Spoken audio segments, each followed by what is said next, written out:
Hello, ladies and gentlemen, and everyone in between. I'm Amanda. Emily is also not here this week. She is again studying for the bar exam, but you know what? We're still going to have fun. She always gets to be the dark one, but today I'm going to be the dark one, and we are going to be playing Vampire the Masquerade Shadows of New York. This is a interactive novel, similar to Einschuldigung, whatever it is, but the difference is this actually has a good story, or so I'm told. So let's get started with a new game.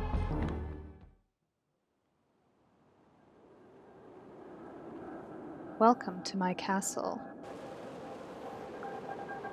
Don't expect everyday logic to work here. It went out the window sometime after midnight, maybe earlier. My kingdom is not of this world, you see. It lies far outside of concrete, tangible reality. I've tried to identify the way people reach it, and I'm convinced it has something to do with the moon. Some say the moon's aura can turn them insane. You've heard the phrases moonstruck and lunatic.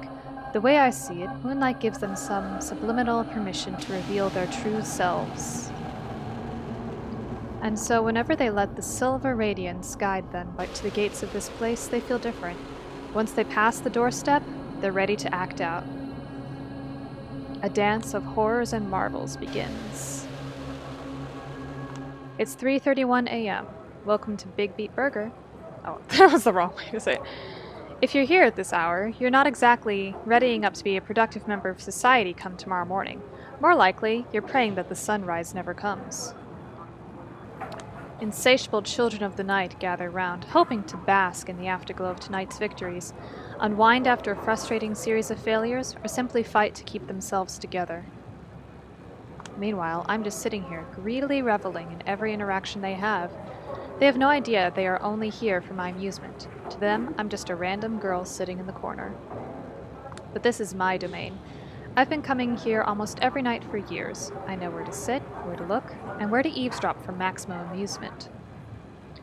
I'm basically a voyeur, and unashamed to admit it, it gave me insight about the human condition I'd never otherwise have gathered, and more importantly, a necessary skill set to make ends meet as a journalist. As I write on my crappy old laptop, patiently waiting for the legion of negative voices in my head to get too tired to offer useless feedback, I keep my senses peeled to pick up stories around me. Of course, a lot of regular events, such as food fights, are nothing to write home about, aside from my unfortunate tendency to become collateral damage in someone else's battles.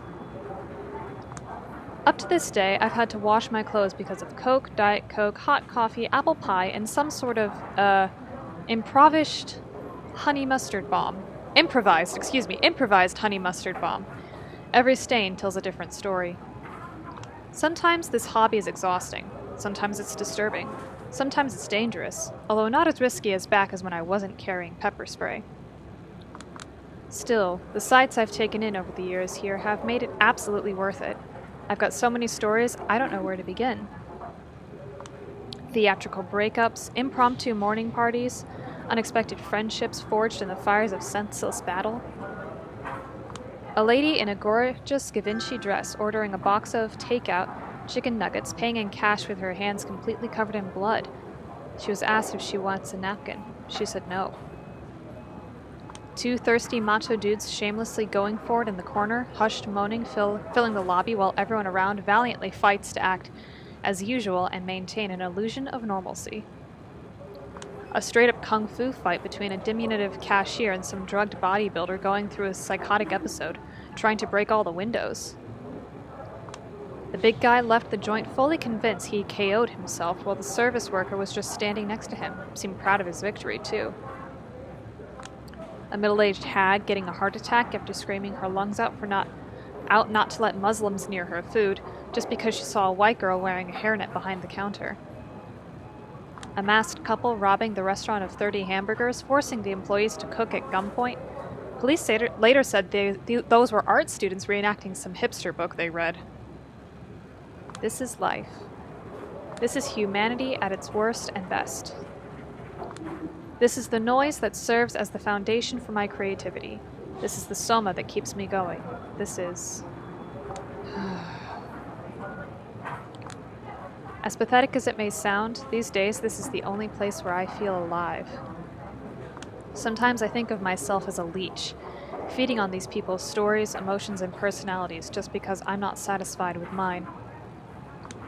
At times I think of my psyche as some kind of shitty postmodern construct that is fundamentally incapable of honesty, but only yearns for something felt and truthful.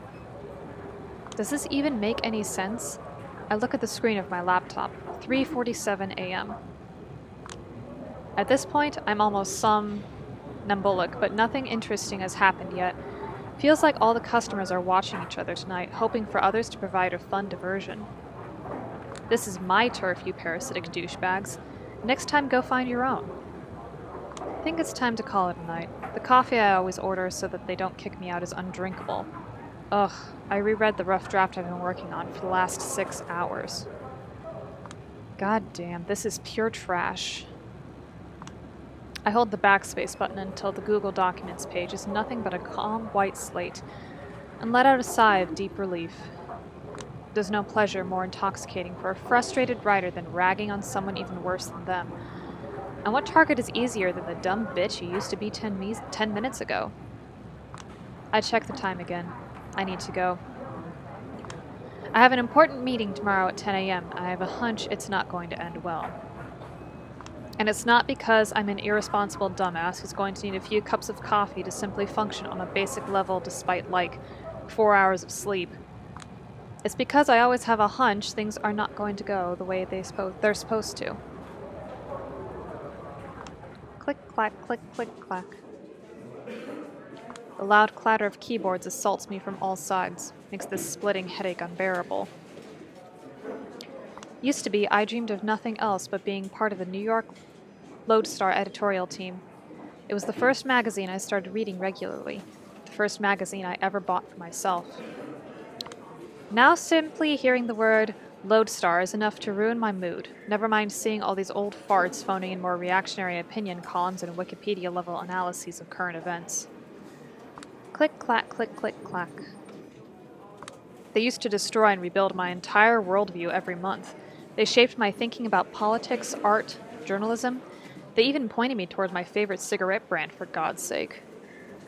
Then some talented people started leaving for greener pastures. Some got too wrapped up in their own neuroses. Some became complacent. All of them committed the sin of allowing themselves to grow older. Fresh blood was deemed unnecessary, even though young freelancers kept being bled dry. These days, whenever someone from outside Lodestar talks about Lodestar, it's because of a few idealistic contributors willing to accept meager pay while putting in serious work. Dumbasses. Other than that, the magazine specializes in publishing pale echoes of provocative ideas I heard somewhere else a few years prior, wrapped in an aesthetic that hasn't been cutting edge for a decade. No wonder the readership is in free fall. But even though the ship is sinking, the old guard won't let it go down without a fight. As in, if anyone from the outside attempts to board the vessel in hopes of fixing its course or its holes, they will be swiftly taken care of. I should know. Been there. Done that. As it stands, the only full-time staff member who doesn't make me regularly attempt to cringe my face off with his writing.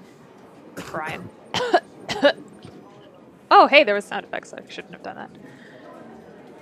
Is Lodestar's editor-in-chief, Brian... I'm not going to try to be offensive and pronounce that. The man sitting in front of me right now. Of course, he only has time for editorials these days. A drop in the sea of needs. Managerial duties hit him hard.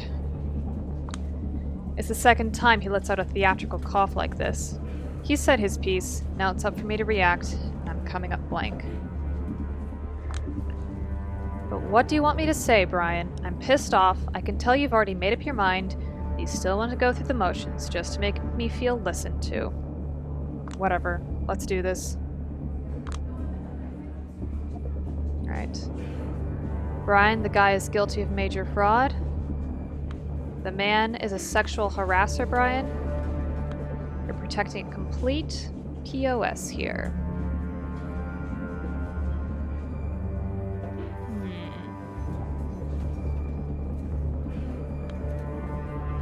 Okay, so it looks like I'm going to try to talk to Brian because it sounds like Julia's been having some trouble with a particular man.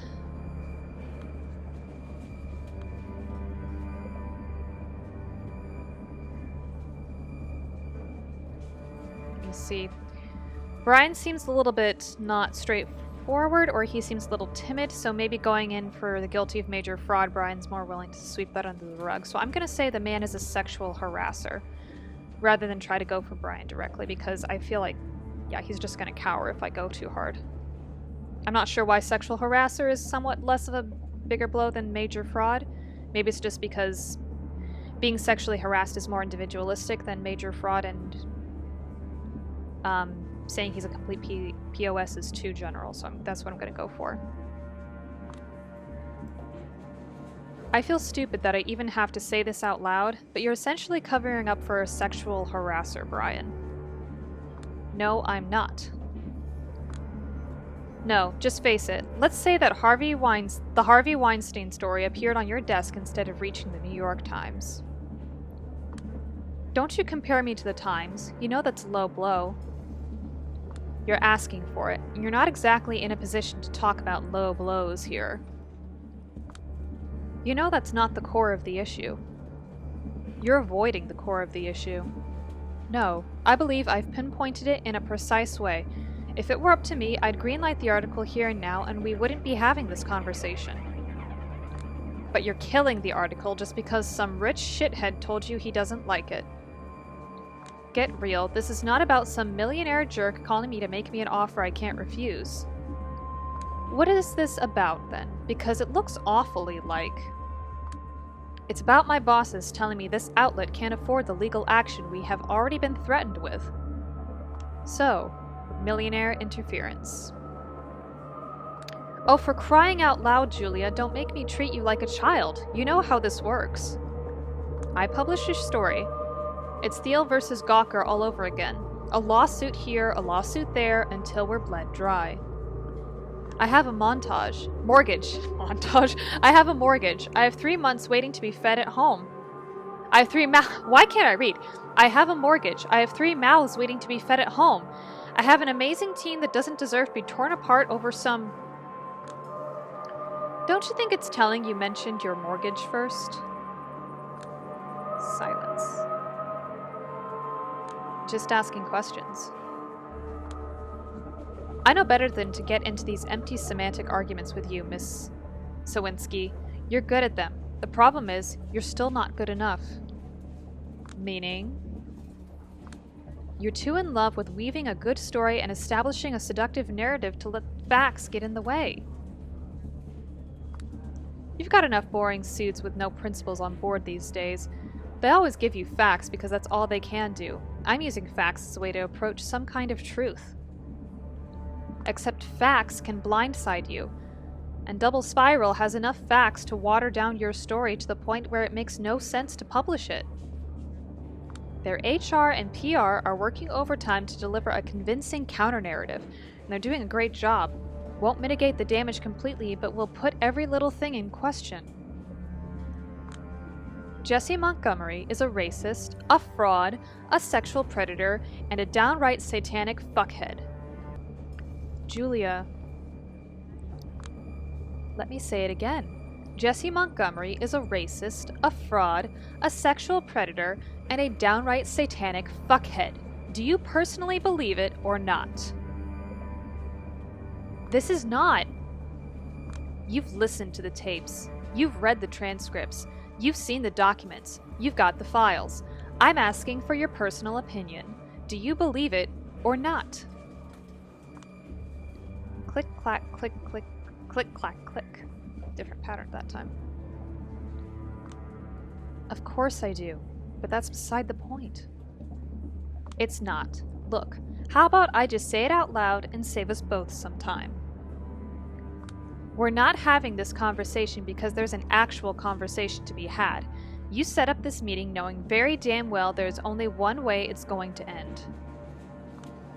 You've got a mortgage and 3 mouths to feed. You prioritize the well-being of your direct surroundings over some nebulous concept of the greater good. I get it. I really do. Yet for some reason, it seems like you're only prolonging this conversation and rationalizing your decision so that I forgive you? Officially exonerate you? I'm not the bad guy here, Julia.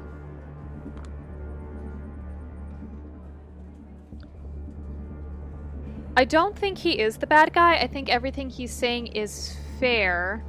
I think he's taking a more utilitarian approach, and Julia's thinking... Well, no, they are. He's thinking of, like, his own direct sphere of influence, and some could argue that...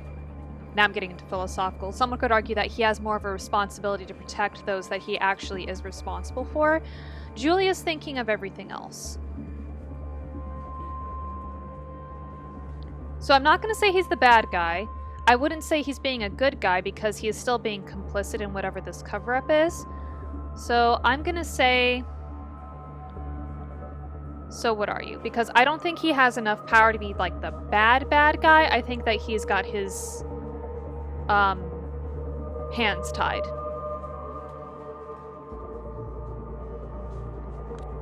What are you then, in your own words? A man who does what is necessary to protect his own. Yeah, that's what I would agree with. So I don't count as your own anymore? He mutters something under his breath, ending with a self-pitying chuckle. I don't know if you'd even want to work under a scumbag like me from now on. Oh, come on, don't turn this into a pity party. No, I'm absolutely a scumbag. And why is that? Because I'm firing you.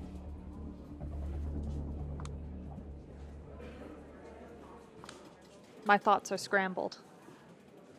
For a brief moment, the state of my bank account displays before my eyes with a startling clarity. A howling void opens in my chest and starts traveling toward my stomach. No, don't panic yet, you idiot. Get more information. Now. There must be a catch.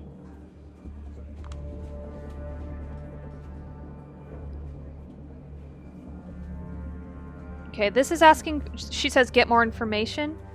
So I'm going to say, and what about my work? Just because I feel like saying you're joking isn't really asking for anything, and is this final also isn't really asking for anything. I'll say, what about my work? Let me get this straight. Ever since we met, I've been working on stories and pieces no one else in your office would touch with a 10-foot pole. Constantly interviewing total nobodies, always busy traveling to the middle of nowhere, or regretting my last trip, repeatedly ordered to clean up someone else's mess. Julia. All your long-winded spiels about how the disposable work is the most important work, and suddenly you only remember the disposable part? My feelings about the quality of your work remain the same as ever. It was vital. It kept the magazine going. I will always appreciate it. Then why would you threaten to fire me? I would never threaten you. It's a done deal. They've made their decision perfectly clear. They? What they? Who is this they? He glances left and right, then points upward for a short moment. When he speaks again, it's in a hushed voice. You know, the big kahunas. Can't really question them. And they wanted your head on a silver plate. He's not looking me in the eye. You're not joking. I would never joke about stuff like this. It's real. Fucking hell, it's real. Damn it, damn it, damn it, damn it, damn it, damn it, all to hell. All these years, all the grind, all my plans, and for what fucking asshole, you know I deserve better, and I always deserve better, and it always ends with me going down the drain back to the sewers. Fuck! No. Take a few deep breaths.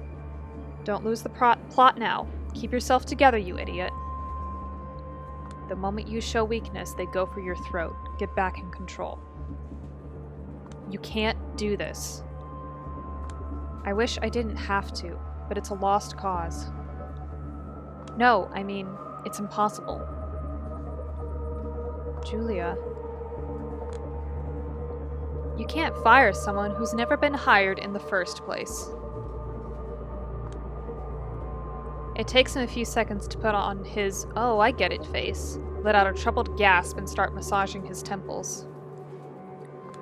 Lodestar has been my biggest source of income for the past few years, that much is true. But technically, nobody has ever hired me. It was all freelance jobs. A full-time position only served as a kind of dangling carrot, a promise of a decent pay grade, career perspectives, maybe even some kind of insurance to save my failing health. And the recognition I would get for being a part of the Lodestar team, a position that everyone around me seems to respect, aside from me. Then why did I want it so much? There will be a time to mourn what could have been. For now, I should act like I don't care.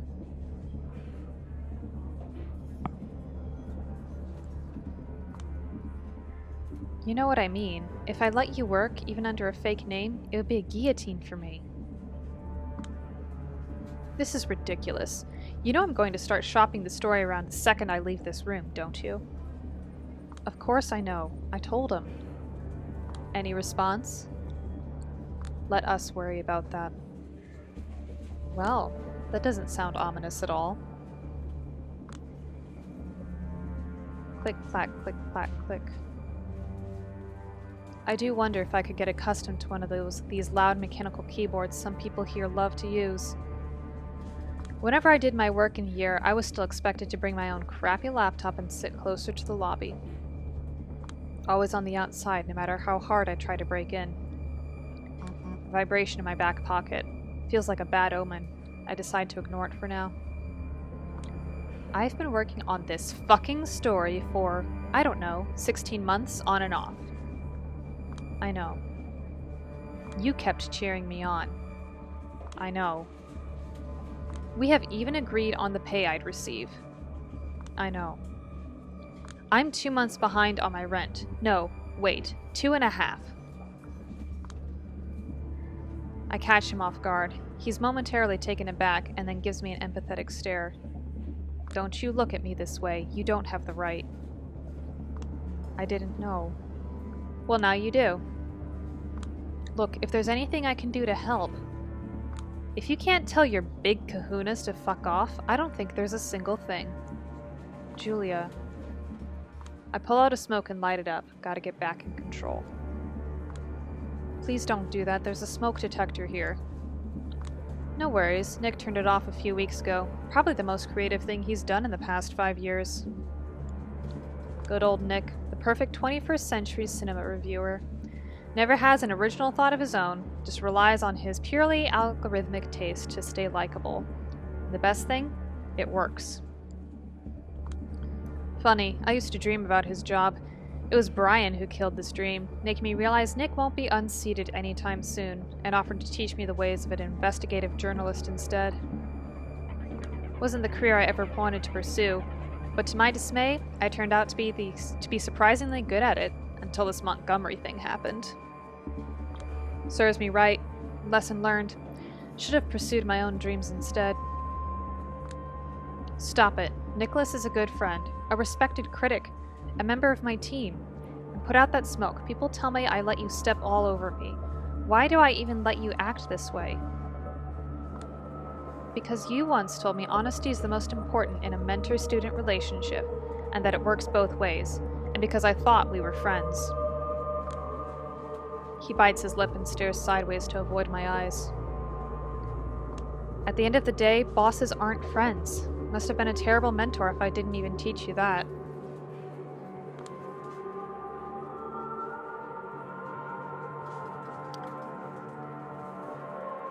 Okay, I think he's kicking himself a little bit, so I think I'm going to say...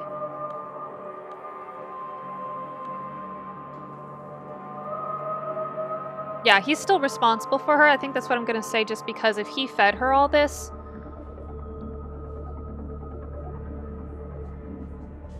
He's the one that put this into her head, that it was okay. So, in a way, yeah, that's what I think. He's still responsible. Oh no, you're not getting off the hook that easily. You're still my mentor, and I will make sure you take responsibility. You're getting rid of me? At least point me in the right direction. I need to get my shit together, fast, and I can't do it on my own. Yeah, I agree. Fair. I might have failed as a guide, but I will do what I can not to leave you stranded, okay? There are options. None of them are a remedy for all your troubles, but... Ugh, wait a second. Another vibration in my pocket, another foreboding feeling. This time, I reluctantly take the smartphone out of my pocket. If it has to rain, why not let it pour? A new email. It's a lengthy one. And the sender? Speak of the devil. No, this can't be. Christ. I just got, an email from Mila Lopez. She claims she's just been laid off from Double Spiral. Same as, Mike Antonoff and Jared Rivera. What? What happened? I'll spare you all her insults, okay? The key thing is, it seems their HR knows all the confidential information about my journalistic investigation and used it to shut everyone's mouth. Hell, apparently Montgomery walked up to Lopez as she was emptying her desk and told her to thank me for being a, quote, dumb and careless. Brian goes pale. I think he has a very good reason to. You fucking scumbag. You outed my sources? What? What? Of course not. What are you even saying? Oh, don't you dare play coy. It must have been either you or me or no one else. And you know the way I work. My investigation was basically untraceable, both on and offline. Carefully picked meeting spots. Encryption upon encryption. Every direct quote rewritten 5 times, just in case. All sorts of red herrings scattered around. I know my shit. You know I do. And this timing? Did you just pass a flash drive to your beloved big kahunas during a meeting as a sign of goodwill? Look, I get you're upset, but why don't we just talk about this through? Calmly. Okay, so it seems like either way we have to tell him to. Okay, let's take it step by fuck you. Do I want to be sassy or, well, either way this is going to be sassy.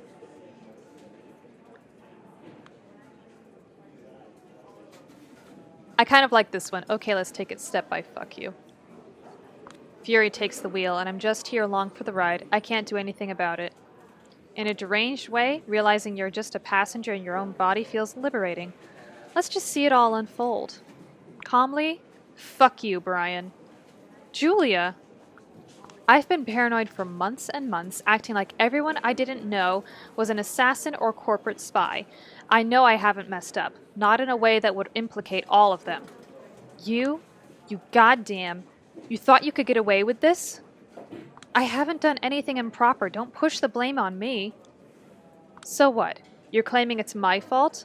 'Cause you're never the guilty one? It's always the bosses, the economy, the obligations you have. And now me? You're being silly. Quit with this martyr bullshit. Calm down or I'll have to. You immoral shithead. You motherfucking... Calm down, for God's sake! And so it goes. I yell out a lot of words I wanted to say for a long time, but held back. I fling a lot of insults I've been workshopping for years, hoping I'd never use them. I break a few things. At times, for a split second, I see pity in somebody's eyes. It's gonna haunt me for a long time, but in the heat of the moment, I don't care. These people. No, this company has nothing left to offer me, so at least let me take this catharsis. In the end, a security guard has to escort me out of the building, and that's the end of my journalistic career. I just feel like my world has crumbled into nothing. I mean, you have every right to. Like, Jesus, if I were you, I would have already broken down into a sobbing mess. I'd love to, but I'm on a subway, far too proud to cry in public, even now, and... It's stupid, but I feel like someone out there keeps destroying everything I hold dear just to see my reaction. Like it was a prank show and someone was waiting to record me crying. So out of sheer spite, I'm doing my best to cry. Not to cry. Fuck you, whoever and wherever you are. That's the most Julia Sowinski thing I've heard. Spite as the greatest motivator, huh? Not feeling particularly motivated to do anything right now, to be honest. I just want to stay in my bed until my shithead landlord calls the cops to forcefully evict me. Not surprised. Shit, I know that whenever life decides to fuck you over, it's always one thing after another. But this is too much. How much is too much? Let's recap this last week of June 2019. I've been kicked out of my job. Well, not that I've ever been hired, so let's just say my mentor broke every vague promise he ever made to me. A big thing I'd been working on for a year and a half went down the toilet. It's all useless. My boss didn't protect my sources properly, and now they keep trying to reach me through every possible channel to threaten me or just yell at me, and they have every right to react like that. All of my side gigs were shut down. Nobody's replying to my emails. Someone's been dragging my name through the mud behind the scenes, and it worked. I still have no idea who's sending these shitty messages around. I've been asking, but... Listen, don't worry about it. I'm not going to stand idly by and watch you get canceled by some mean-spirited, delusional... I said don't worry about it. I have 3 unread messages from my landlord. The message previews were stressful enough. A call came from Chicago. Apparently Dad has bladder cancer. Mom is in hysterics. She'd go crazy if she heard about my situation, so I have to pretend everything is okay whenever she calls. And she calls every day, and she just won't hang up before she offloads all her burdens on me. And I can't blame her, because we all had to learn to cope with Dad's psychopathic tendencies somehow. I was robbed. All my documents and what little money I had, gone. Don't even know when or where it happened. It's driving me crazy because I'm always extremely wary of pickpockets. The list goes on. I don't want to sound paranoid, but it really feels like a concerted attack. Paranoid is good. Anyway, I know you always hand-weave this topic anyway, but just remember that if anything happens, my place is your place. You don't have to go through it alone. I do. I've been a trouble magnet. And as self-centered as I may be, I don't want it to affect you. I know. Listen, I have another call. Alright. Just call me if anything happens, no matter how dumb it seems, okay? And swing by whenever you can. I will. Thank you. See you. I put my phone away, exhale, and blankly stare in front of me. Christ. I glance at my reflection in the window. Just look at this idiot. Whenever the situation requires me to dress formally, I still feel a bit like a child cosplaying as an adult. Should have just followed the dress for the job you want advice and continued dressing up like a trust fund kid who keeps partying on Brooklyn rooftops for years without a care in the world. It's only after a while that I realize the car is empty. Unnaturally so, I start to feel uneasy, but someone enters my peripheral vision. It's not creepy. And that's the last thing I consciously register. The world dissolves. When I come to, I'm out of the subway, standing in a back alley I don't recognize. It's pretty dark. My eyes start adjusting, and I try to figure out what happened. There's a gun in my hand. A faint silhouette at my feet. It's not moving.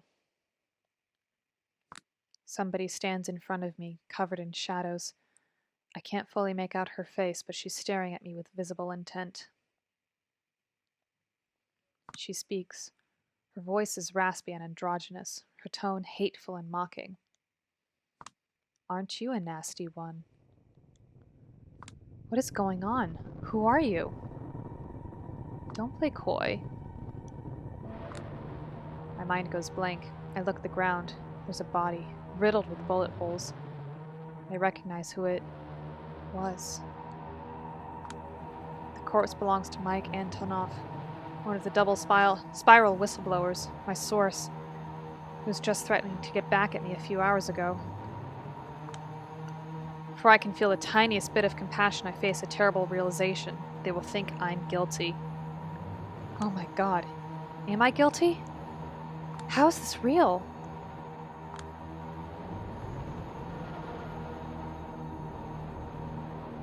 Wasn't me. I think it technically was, but something's happened to her. What happened to him? Well, that's obvious. I'm gonna say, what have you done to me? You You've done something to me, haven't you? Back in the subway. That was you, wasn't it? A man is bleeding at your feet, and you're turning this around on me somehow? I haven't done anything to him. Again, don't play coy. You knew him. He was mad at you. You started telling him sob stories about your situation. He wasn't having none of it. You got mad. Things escalated. He died. This isn't true. It's plausible, but that doesn't make it true. Or does it? This is just a nightmare. It doesn't even make sense. It must be a dream. And if it isn't, the person in front of me must be responsible. There's a faint voice in my head screaming that it's her world, that I'm just living in it. What the fuck have you done to me? Nothing yet. But I'll do what I can to get you locked up for life. This is a murder in the first degree with special circumstances. Her detached voice and nonsensical tone only reassures me that this can't be real. I refuse to believe it is. Before I even manage to think this through, I point the gun at her. If I did murder him, you wouldn't be acting like that. You wouldn't be standing in front of me. You'd be running away, calling the police, begging for help, yelling that I'm a psycho. Oh, you are a psycho. But I'm not a coward. I won't let you walk out of here alive. This doesn't make a single lick of sense. Tears well up in my eyes. Why are you doing this? Because sometimes one has to confront what they're really made of. There's no two ways about it. She's gotta be nuts. Slowly but surely, she starts walking toward me. Stop right there or I'll shoot. Go on. It's the only way you can get off the hook, isn't it? The only way you can survive? But you would definitely prove you are the monster I claim you are. What the fuck is this tone? So controlling, inauthentic, patronizing? I'm serious. For your own sake, you'd better be. She keeps getting closer. Maybe I did kill Antonov. Maybe I don't deserve to live. Maybe it's less tiring not to live. Maybe I should just let her take care of me. Maybe I will just wake up. Or maybe this insane reality needs to be rejected as violently as possible. Maybe a world that wants to destroy me deserves to be destroyed. She's right in front of me. It's now or never.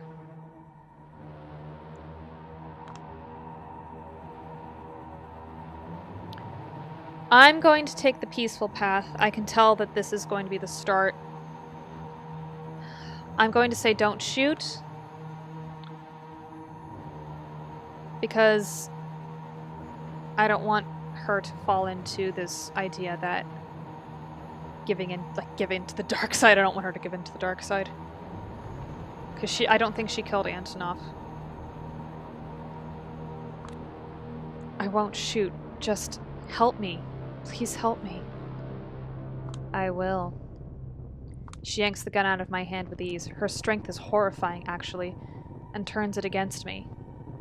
Then she pulls the trigger.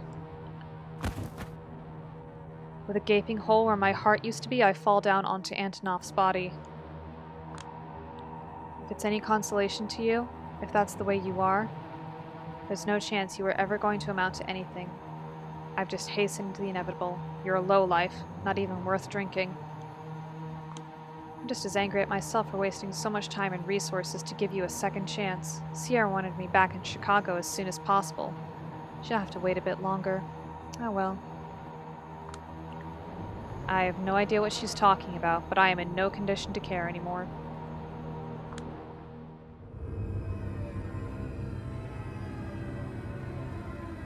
Oh, I guess I chose the bad ending in that way.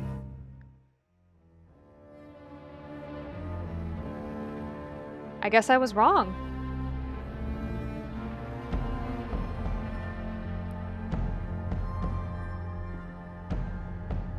Okay, so I'm gonna go back and replay that.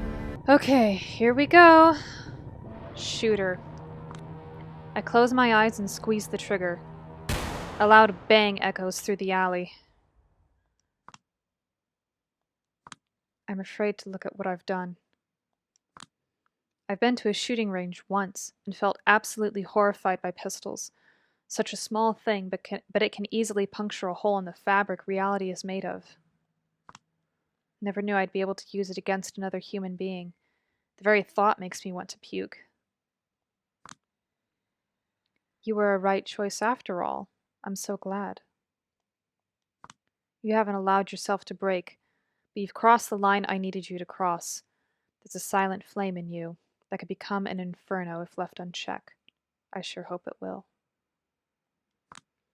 She's still alive. Her voice is coming from behind me. She puts her hands around my waist and her cold mouth touches my neck.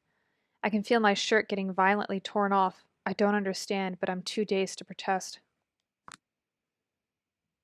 That was your final test. Congratulations. You have proven yourself worthy. I can feel something sharp sliding into my neck. It's not too painful, just startling. Think a doctor pushing a needle into your vein without proper warning. Then it hits me. Pure bliss. The dopamine receptors I've considered completely fried up until now suddenly recover and start bombarding me with pleasure I've never known before. I finally let the tears go. They come flooding. They've been waiting for years. It's such a relief. Is it raining? I feel like I'm in the middle of a deluge, at least. Washing away all my fears, all my sorrows, all my anger, all of my pain, all of my ego. I become one with the world and the woman behind me. She's holding me tight, making me feel like I'm the only important thing in this world. Everything else blurs. I feel something intense toward her, something I've never felt before. Is this love? I hope it is. This is not you, hisses a familiar, cynical voice in the back of my head. But it's okay. I never felt particularly fond of me anyway. New York, you're perfect. Oh, please don't change a thing. He who laughs in the shadows always has the last laugh. Hallelujah! Praise be! When everything is cliché, nothing is.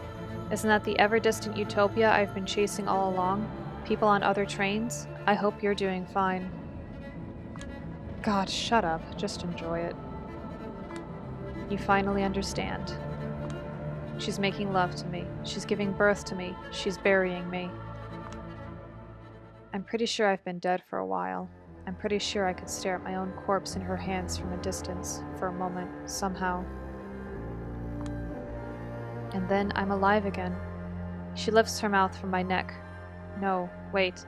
I taste blood in my mouth. Was I drinking her blood too? I realize that whatever this was, it's over, and I have to bask in the afterglow while I still can. I also immediately understand that I'm going to chase this fleeting feeling for the rest of my existence. Finally, she lets out a whisper which concludes the ceremony. No matter what happens next, don't forget, you're a monster. But you were lucky enough to be born into a world of monsters, so don't you ever mourn that fact. Embrace it.